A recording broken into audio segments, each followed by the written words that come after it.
No, not at all. Are you sure? You It could depends choose on your whatever accent. language. But I can translate too. Bonjour. Pour commencer, on va faire un nouveau round d'applaudissements à Singa pour tout le merveilleux travail qu'ils font depuis plus de 10 ans. Bravo.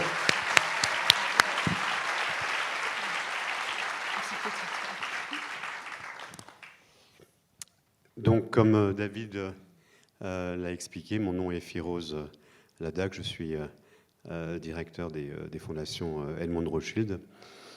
Et ce partenariat avec Singa, qui remonte à plus de 3 ans, du moins dans nos discussions, est quelque chose qui, à titre personnel, me tient énormément à cœur. Alors, juste pour raconter une petite histoire, ce partenariat, ce lien, est né, en fait, d'une part, d'une question, et également d'un coup de poing. Alors, la question, en fait, était tout simplement, je ne cessais, en fait, de m'interroger sur pourquoi est-ce que, tout en croyant au modèle de laïcité à la française, comment pouvoir le réconcilier avec des sociétés qui ne cessent d'évoluer à grande vitesse? Comment, au sein de ce modèle, permettre à chacune et à chacun de faire valoir ses différences, tout en participant à un projet commun? Et le coup de poing, c'est tout simplement parce que je ne trouvais pas de réponse à cette question en France. Je me disais souvent que, finalement, oui, tout le monde est français, mais certains sont plus français que d'autres. Je me disais aussi que je ne voyais autour de moi que la peur de l'autre, qui devient rejet, qui devient mépris, qui devient populisme, comme on le vit non seulement en France, mais dans beaucoup de sociétés européennes ou ailleurs, y compris de mon pays d'origine qui est l'Inde.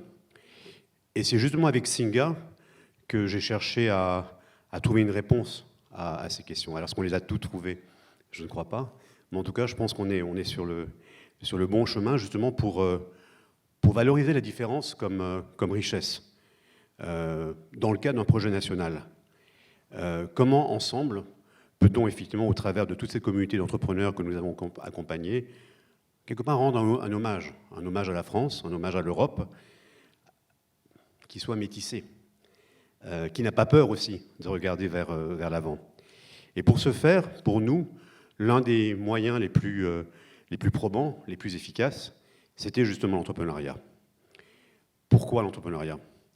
D'une part parce que être entrepreneur, c'est bâtir et pas uniquement tendre la main.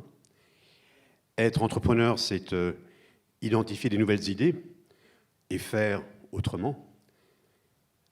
Être entrepreneur, c'est devenir acteur, employeur, développeur, innovateur. Et enfin, être entrepreneur, c'est de créer des liens, de créer une communauté, ce que Singa a réussi à faire non seulement en France, mais au travers d'une dizaine de pays. Et pour toutes ces raisons, c'est justement croire que ce soit en France, en Hollande, au Luxembourg ou ailleurs, que les pays où nous sommes sont effectivement des terres d'accueil, mais elles ont également des devoirs. Des devoirs vis-à-vis des personnes qui y arrivent, pour qu'elles soient également valorisées et qu'elles puissent participer à ce projet commun. Dans notre cas, grâce également à l'appui de banquiers chez Rothschild, vous voyez, on aime beaucoup nous casser les barrières. Donc d'un côté, on a des entrepreneurs issus d'une multitude de pays, de l'autre, on a effectivement les banquiers Rothschild. Comment on met tout ça ensemble? Comment on brasse tout ça? Comment on fait une forme de design thinking? Comment, quelque part, on arrive à créer de nouveaux modèles, justement? Cette notion de convergence qui, pour moi, est extrêmement importante. Voilà, c'est ça notre histoire avec Singa. Et juste pour conclure, en fait, juste un petit mot, une pensée. Je pense que, comme beaucoup d'entre vous le savez aujourd'hui, Joséphine Baker a fait son entrée au Panthéon. Elle a fait son entrée au Panthéon cet après-midi. Ce temple des grands hommes et des grandes femmes de France, alors entre parenthèses, j'étais stupéfait d'apprendre qu'il n'y en a que 6 femmes aujourd'hui qui sont au Panthéon. J'espère qu'il y en aura beaucoup plus dans l'avenir. Mais je trouvais que c'était symbolique que cette journée ait lieu au moment où Joséphine Baker fait son entrée au Panthéon.